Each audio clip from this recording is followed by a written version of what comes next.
de um autor chamado Rodolfo Cavalcante. Ele escreveu O Rapaz que Virou Burro de Minas Gerais.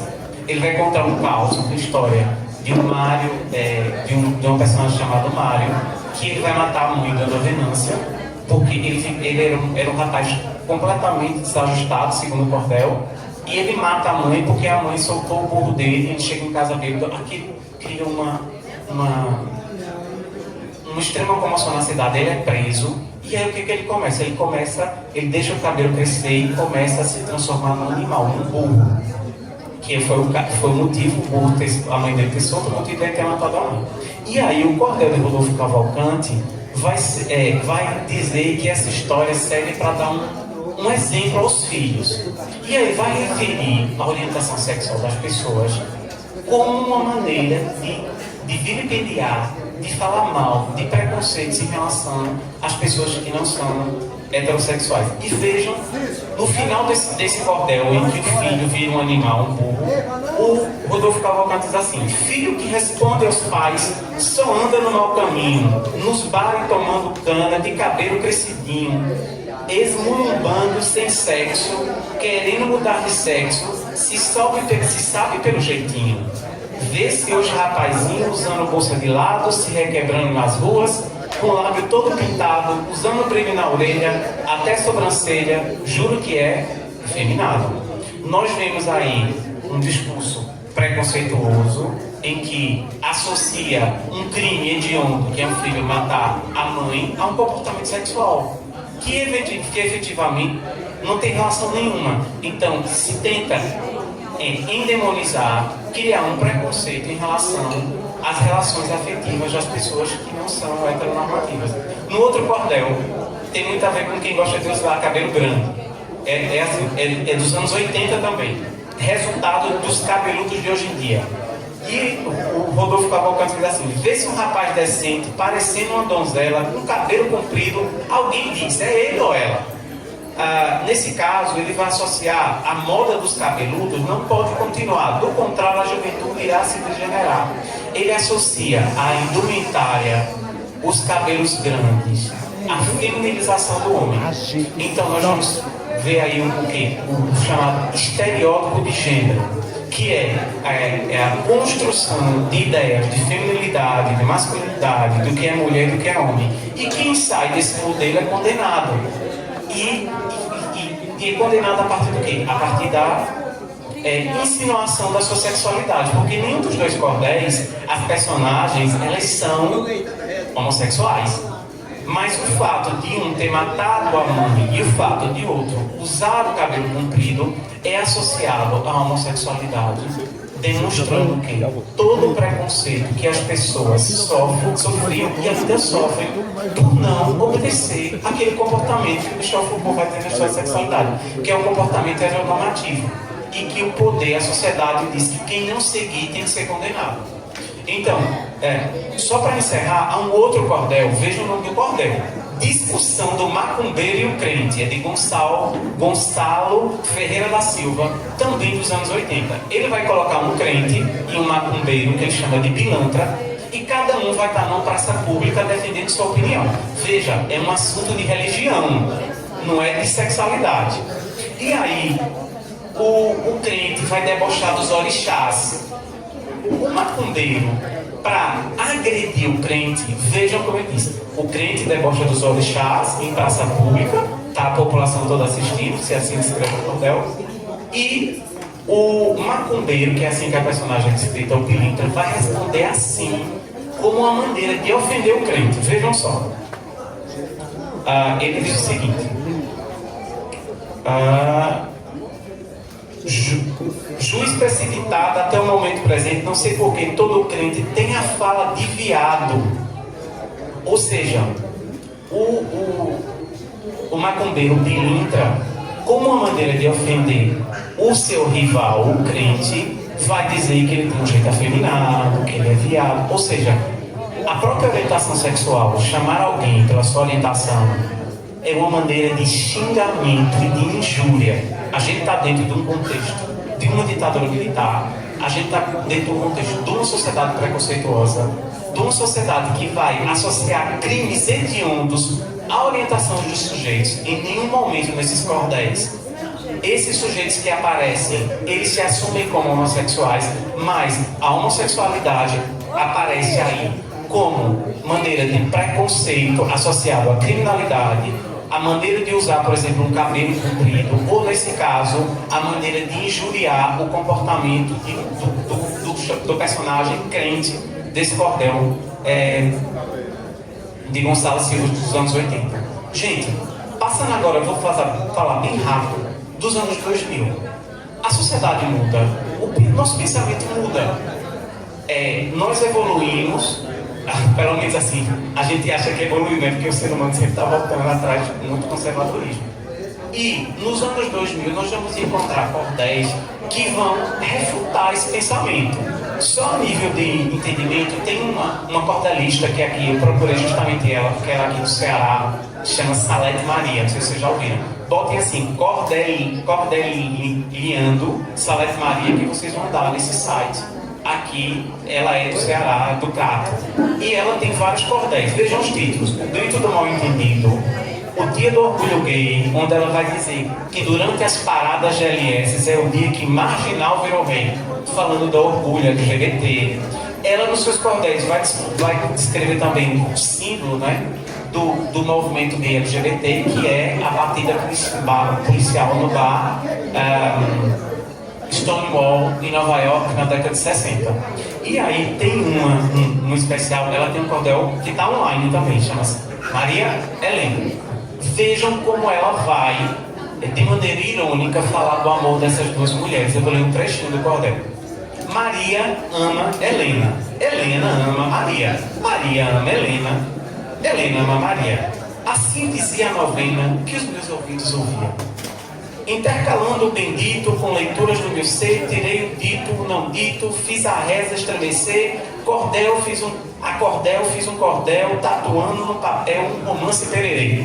Então ela usa de ironia, ela escreve esse cordel do amor entre Maria e Helena como se fosse uma novena, porque ela vai questionar o poder religioso que condena as afetividades, os relacionamentos, e depois ela escreve um outro que também está online, chama A História de Juque Juarez. E eu achei isso muito transgressor. Vejam, ela vai colocar o Padre Cícero no meio dessa história. Elas são cearenses. A Salete Maria se escreve junto com uma poetisa chamada Fanca. Não sei se vocês já ouviram falar. E a história de Joca Juarez, Joca é apaixonado por Juarez, só que Juarez ele é muito católico.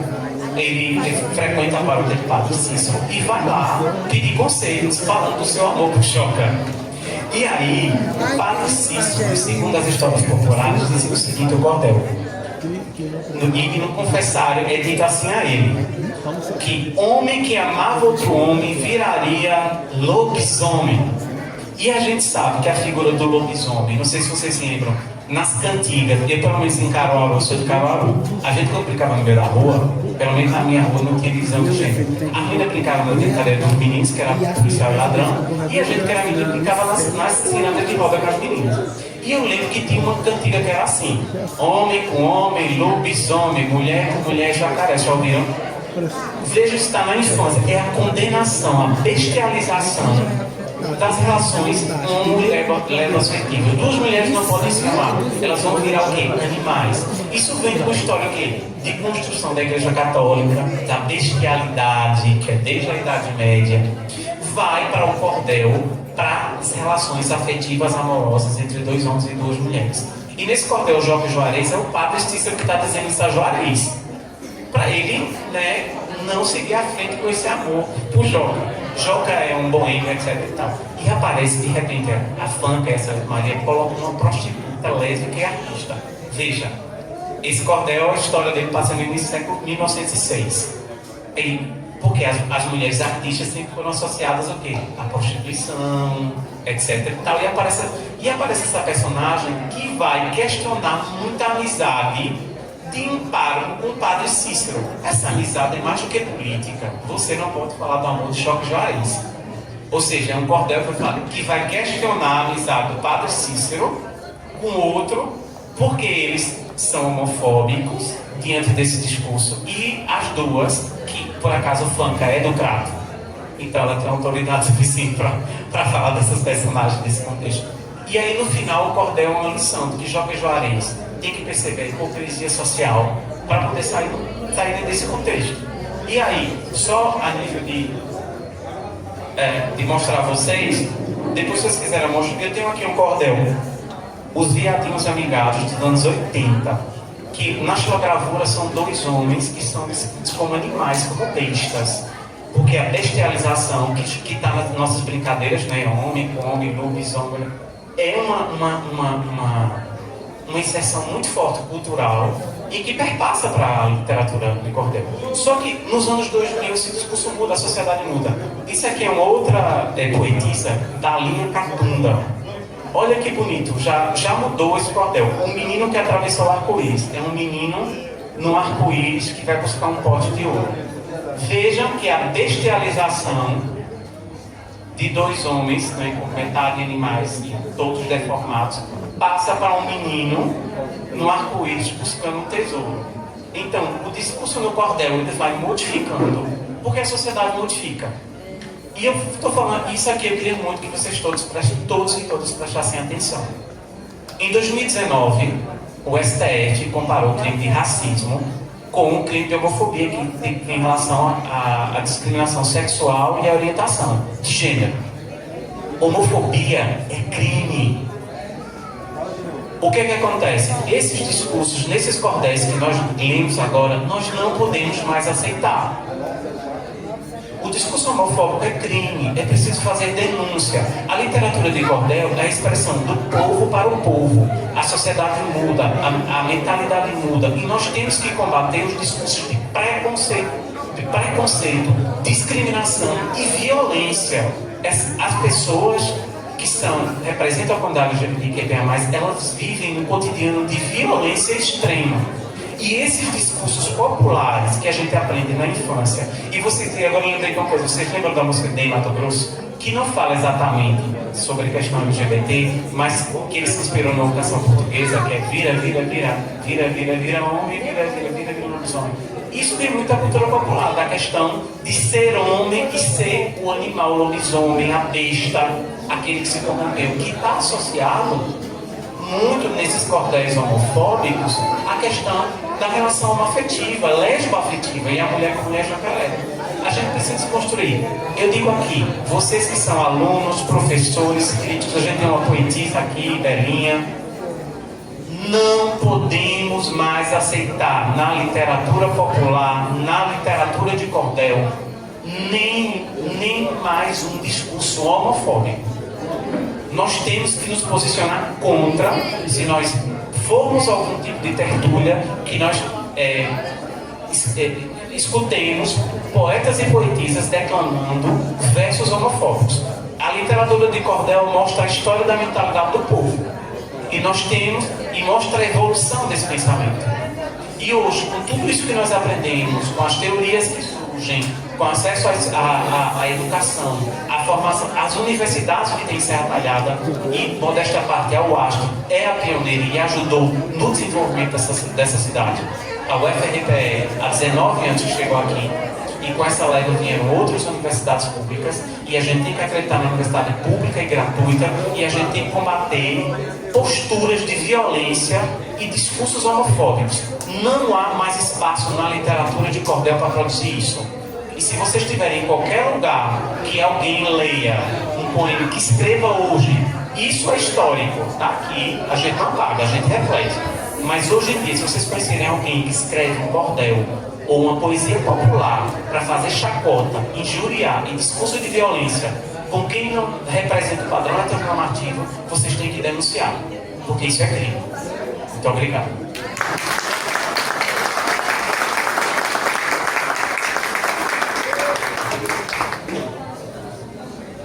Boa noite a todas e todos. Gostaria de dizer que é um prazer estar aqui mais uma vez. É um evento muito importante, né, porque aqui o povo se encontra, assim como os artistas da terra. Né? Então isso torna o evento ainda mais importante. Dando continuidade, nós vamos falar sobre a questão da mulher, né, na literatura de cordel. E antes de começar, eu gostaria de dizer duas frases só para a gente refletir. As mulheres escritoras são comparáveis a um cão andando sobre as patas traseiras. Não está certo, mas é espantoso. Essa frase foi dita por um médico psicanalista e está em um dos livros de Simone de Beauvoir. Uma outra frase, porque a gente imagina que isso está muito longe, né? Mas em pleno século XX, em 1945, uma mulher escreve um livro por nome de Minha Casa, e nesse livro ela vai ensinar como as mulheres devem se comportar para ser boa esposa. E aí ela diz o seguinte: saber a esposa calar-se quando o marido estiver zangado, renunciar a um pequeno hábito, ceder a um capricho, afastar uma pessoa, chegar em casa antes do marido regressar do trabalho. Então, esses são alguns exemplos dos conselhos que ela dá nesse livro, de 1945, né, para que as mulheres conseguissem ter um casamento feliz. E aí, entrando na literatura de cordel, né, como já foi dito pelo professor Fábio, é uma literatura milenar, né, feita pelo povo. Ela nasce do ventre do povo. E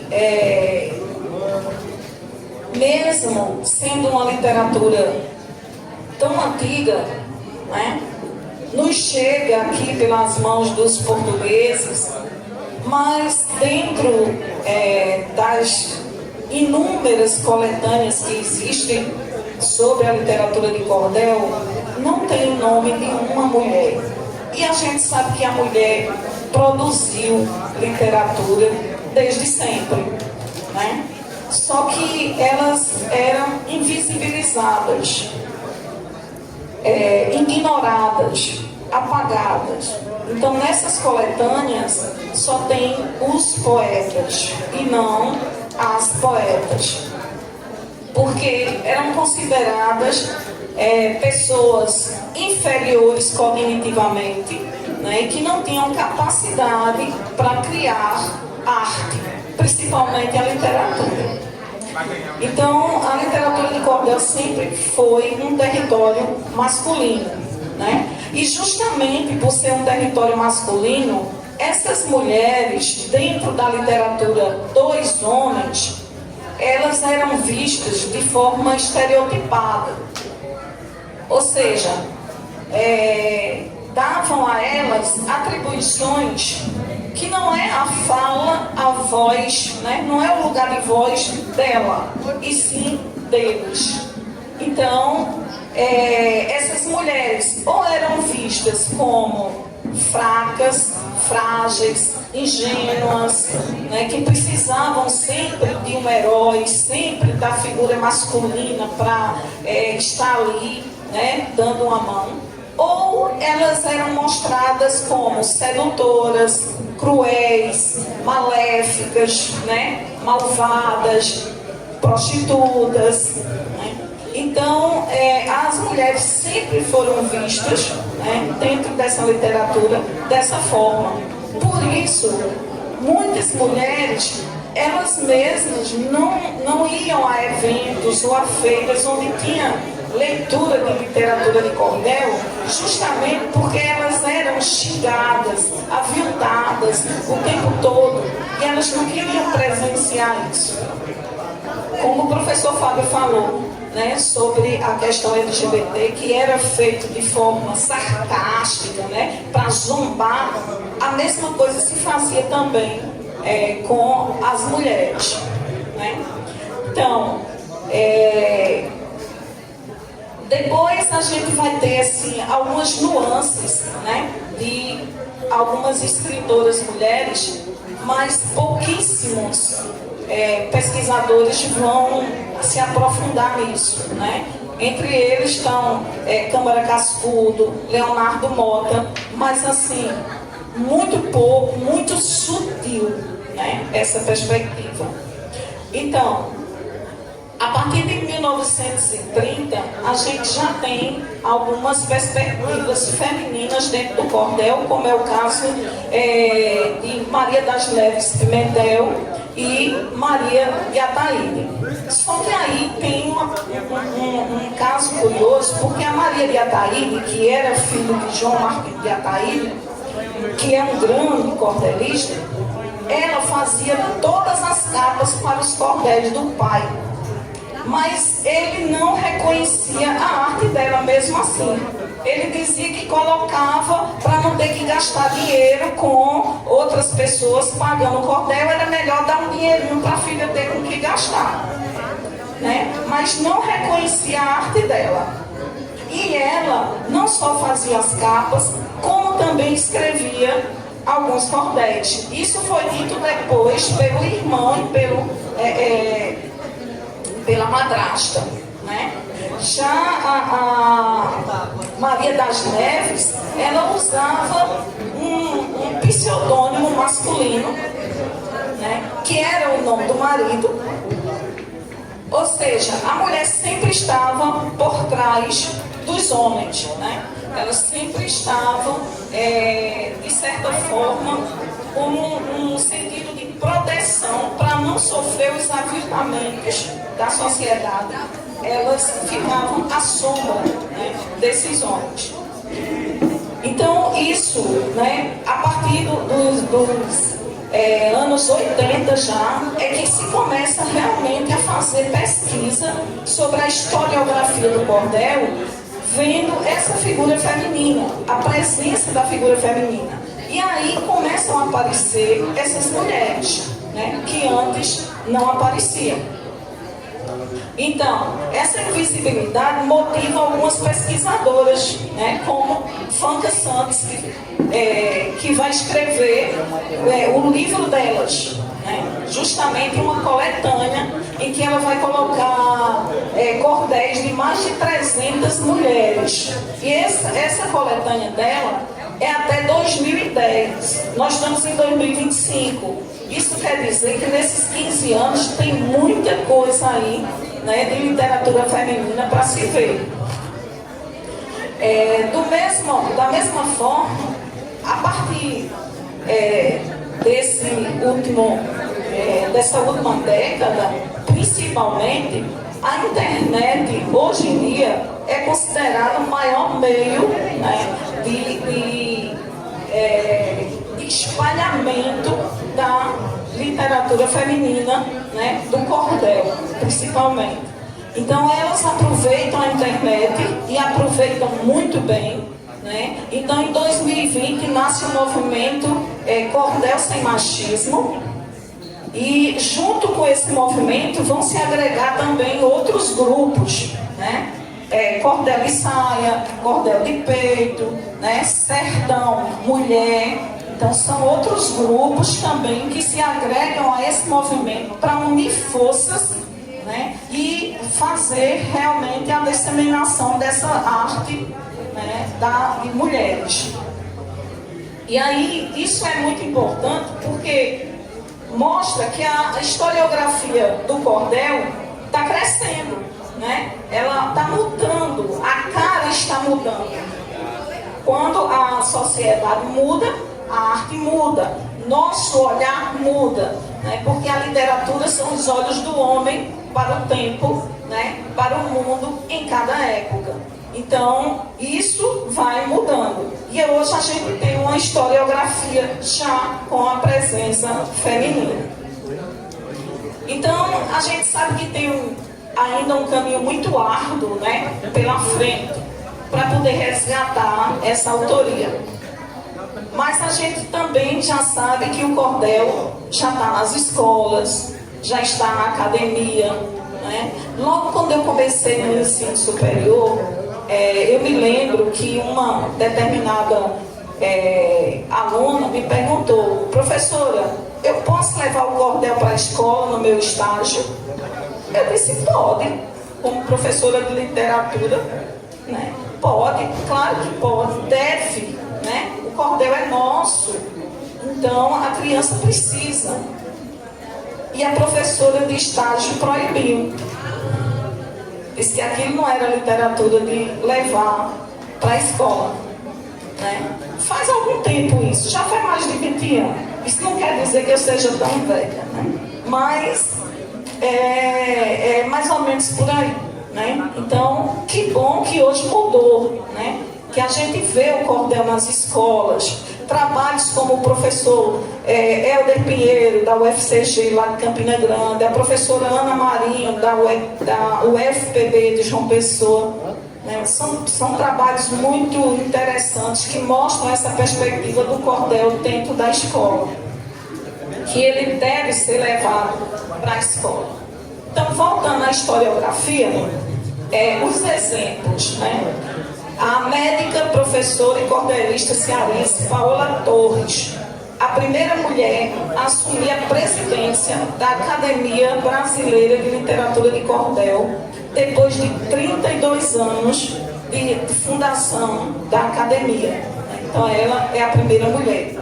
Então, os cordéis dela têm uma variedade imensa, né? Porque tem aspectos sociais, culturais e também a medicina está bem presente, já que ela também é médica de profissão. A gente também não pode esquecer de falar de Jarília Arraes, né? Que é cearense. E a Jarília trabalha muito com a questão do preconceito, né? E ela tem uma coleção de cordéis que se chama Heroínas Negras, em que ela vai homenagear 15 mulheres negras que fizeram parte da história, né? E ela coloca lá muitas mulheres, né, que foram, de certa forma, injustiçadas pela história, né? A exemplo de Maria Firmina dos Reis, Carolina Maria de Jesus, Dandara, Esperança Garcia, Luísa Marim e outras. Dentro desse arcabouço também está da linha Catunda, né, com mais de 100 cordéis escritos. E também faz parte da Academia Brasileira de Literatura de Cordel. Então, um exemplo da literatura de Jari é a questão do preconceito, né? E ela vai falar do cabelo crespo. Quem tem crespo é rainha. E ela diz assim: para quem não compreende, me disponho a explicar. O problema do racismo, que a tudo quer mudar. O cabelo é o primeiro e também o derradeiro, que o racismo quer barrar. Neste mundo de racismo, tudo é padronizado. O cabelo é escorrido, natural ou alisado, e o cabelo cacheado, que acaba repudiado do padrão, é rejeitado. Tem uma tal escova que eu chamo regressiva, que é estética, que estica o cacheado na maior forma agressiva. E a peste custa caro. É por isso que eu falo que essa praga é invasiva. As meninas vão crescendo, aprendendo o que não presta, vão achando dos cabelos uma ideia desonesta. Na torpe separação, nessa branca enquadração, asquerosa da moléstia. Então, assim como esse, ela também tem outros títulos, né, que falam sobre a questão do preconceito. Chegando aqui na feira hoje, eu me deparei com uma coisa que me agradou bastante, que foi um standzinho, uma mesinha, né, de uma autora, né, de uma poetisa. Obrigado. Ou poeta, né, que está aqui presente, que é Zuleide Vieira de Lima Feitosa, né? Ela já tem vários títulos, está ali escondidinha, né? E é uma multiartista, né? Porque ela faz diversas coisas, inclusive a literatura. E esse cordel é Zé Tião e o Boi Diamante, o misticismo do sertão. Por que eu digo que isso é tão importante, encontrar uma poeta aqui? Porque as poetisas, isso está em uma das entrevistas da Jaride Arraes, elas não são convidadas para ir para as feiras de cordéis, para as bienais e fazer stand, né? Até hoje elas não são convidadas, são muito poucas que participam desses eventos. Então, isso é uma coisa muito positiva, né, que a gente tem hoje, a presença de uma poeta, né, uma cordelista.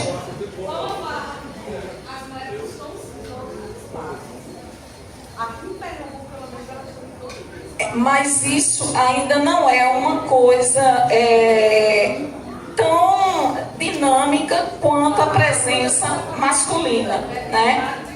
Isso. Eu estou repetindo a fala da Jaride numa entrevista, né? Que bom, né? Graças. Por isso que a gente já vê ali uma autora. Sim. O ano passado eu estive aqui, né, falando justamente da poesia das mulheres do Pajeú, inclusive de Belinha também, né? Então, eu falei dos poemas, né, da poesia das mulheres do Pajeú, o ano passado. Não sei se vocês estão lembrados.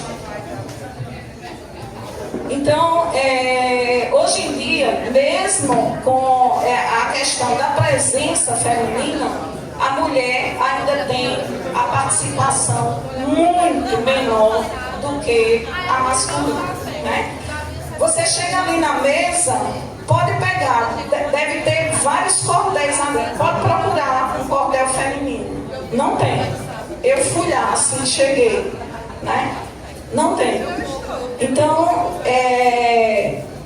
a gente não está dizendo que isso é proibido ou que não existe. A gente está dizendo que existe pouco, não como deveria, né? Que a desigualdade ainda existe. Mas a gente está tomando espaço, né, cada vez maior. E que bom que a gente está ocupando esse espaço, né? Porque é necessário. Então, só complementando, né, a mulher também faz cordel.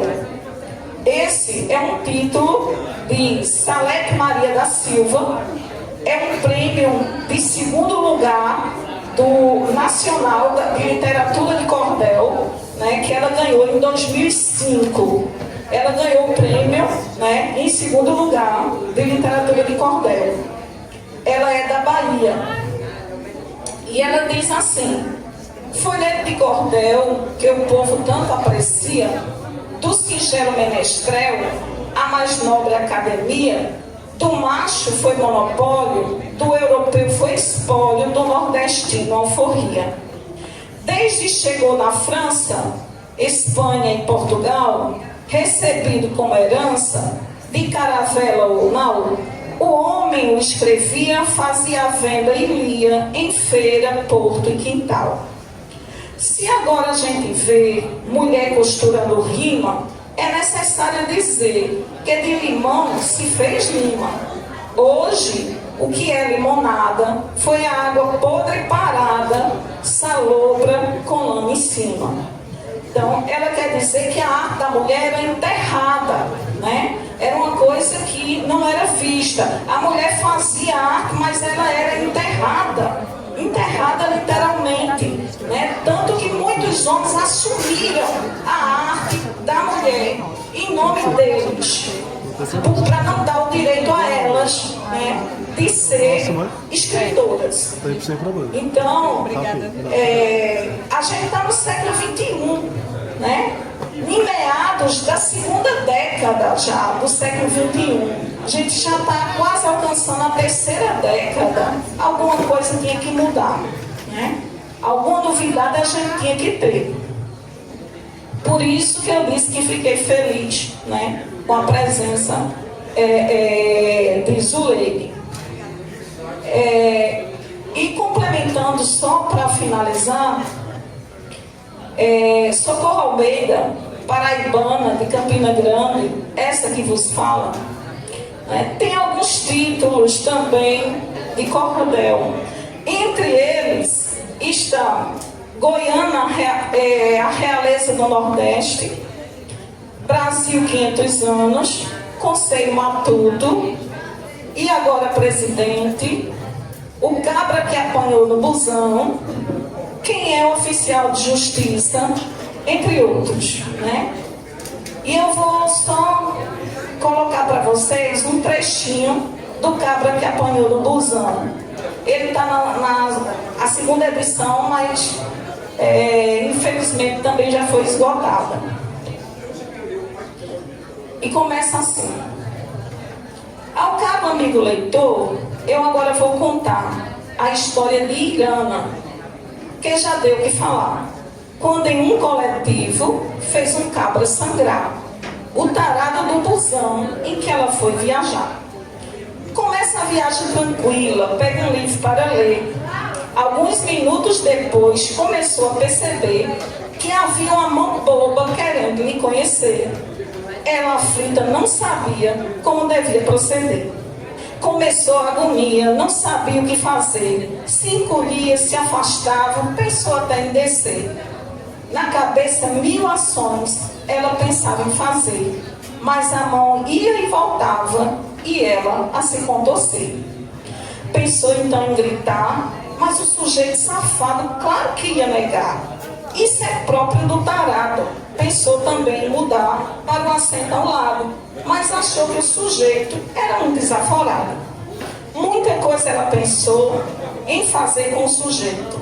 Não conseguia decidir. Não encontrava um jeito. Para enfrentar o tarado, tinha que ter muito peito. De tanto ela matutar e não ter o que fazer, como se dá nesses casos, o impulso faz valer. E a revolta o auxilia. O sangue passa a ferver. A mulher perde a razão se o sujeito se atrever. O cabra nem imaginava o que ia acontecer. Que aquela mulher frágil poderia se defender. E continuou tentando com aquela moça mexer, se achando maioral, se enchendo de prazer. Ela então se levantou com um tamanco na mão e jogou-se na cadeira onde estava o calhordão. Seu safado, seu cachorro, você não tem vergonha não? Todo mundo então olhou, começou a confusão. Desrespeitar uma mulher se achando garanhão, pois agora vamos ver como bem se usa a mão. Foi batendo com o tamanco na cara do safadão, o sangue foi espirrando na cadeira e no chão. Isso aqui é só uma pincelada, certo? Quem quiser saber o desfecho vai ter que esperar a terceira edição do Cordel, tá bom? Então, eu gostaria de agradecer, né, a todos e todas por nos escutarem, né, por nos prestigiarem hoje, e espero ter alcançado o objetivo, né? E entrou por uma porta e saiu pela outra. Agora, quem quiser que conte outra. Obrigada.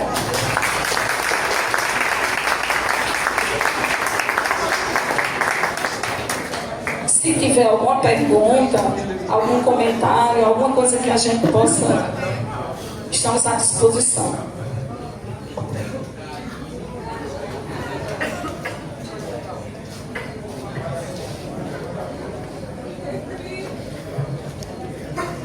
Então vamos aplaudir mais uma vez. Muito obrigado às duas pessoas que estão aqui. Nós vamos ter agora Isabelle Moreira, que vai fazer um recital aqui para todos nós.